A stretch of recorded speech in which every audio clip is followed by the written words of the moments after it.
Assalamualaikum warahmatullahi wabarakatuh. Perkenalkan, kami dari kelompok 5 mata kuliah pendidikan patriotisme dari kelas K dengan dosen pengampu Bapak Richardus Widodo. Nah, kelompok 5 mengambil tema dari Dinas Perhubungan.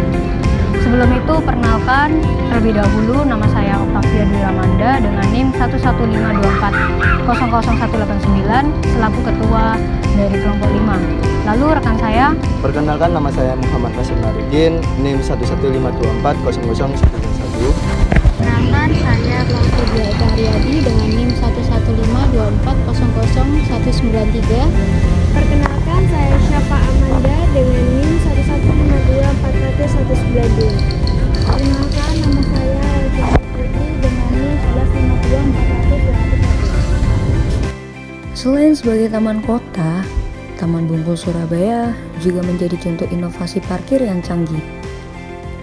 Dengan sistem e-parkir, pengunjung bisa parkir lebih mudah dan aman.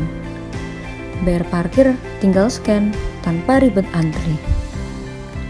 Penelitian kelompok kami berfokus pada efisiensi dan kepuasan pengguna dan dampak lingkungan. Hasilnya, e-parkir bantu kurangi kemacetan, emisi gas buang, dan tingkatkan pengalaman berkunjung. Taman Bungkul menjadi salah satu contoh nyata smart city di Surabaya yang peduli lingkungan.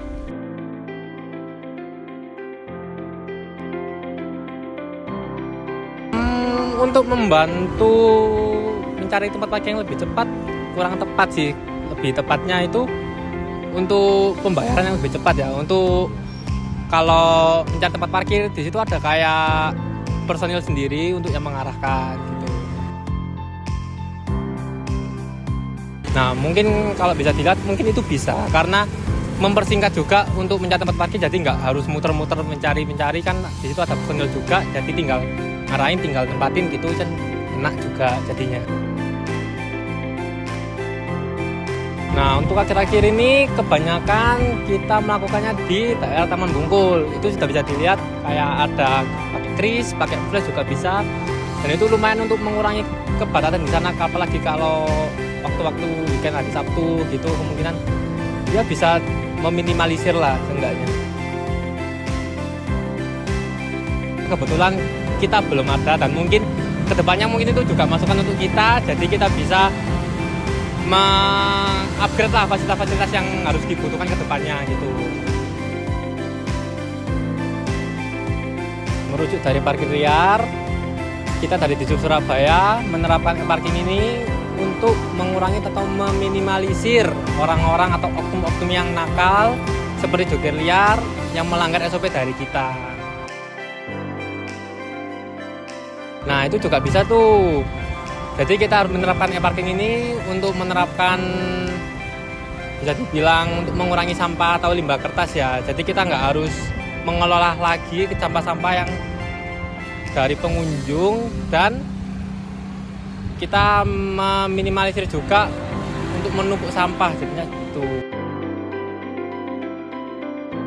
Oke, untuk pertanyaan itu kita beberapa minggu lalu sudah melakukan rapat ya dari atasan juga. Itu juga sudah membahas soal yang ini, dan kita akan memperluas sampai ke daerah yang belum terjangkau oleh Disub Surabaya juga. Nah, untuk masalah seperti itu pasti ada, mungkin bisa jadi dari masyarakat juga yang belum tahu bagaimana cara memakai aplikasi seperti kris atau kartu flash juga, itu yang buat kita kendala juga. Untuk lingkungan sih nggak ada sih ya kebetulan. Kita akan melakukan, kemungkinan ke depannya kita akan melakukan sosialisasi seperti penggunaan kris, flash dan lain-lain di platform digital kita, dan itu juga untuk mengurangi efisiensi dan mengurangi sampah-sampah pada lingkungan di kota Surabaya ini. Dan kita akan melakukan pengawasan lebih ketat lagi kepada parkir-parkir liar yang ada di kota Surabaya ini. Nah, untuk pertanyaan itu kita bisa menjawab untuk potensinya adalah untuk mengurangi sampah-sampah yang kita produksi seperti kertas dan lain-lain, dan kita juga bisa melihat untuk potensi-potensi lebih positifnya seperti parkir lebih tertata, lebih terjaga, dan semoga untuk kedepannya e-parking ini bisa terus dilakukan lah, nggak cuma sekedar sebulan 2 bulan, agar Kota Surabaya ini bisa melakukan sistem e-parkingnya dengan benar lah gitu, seperti itu.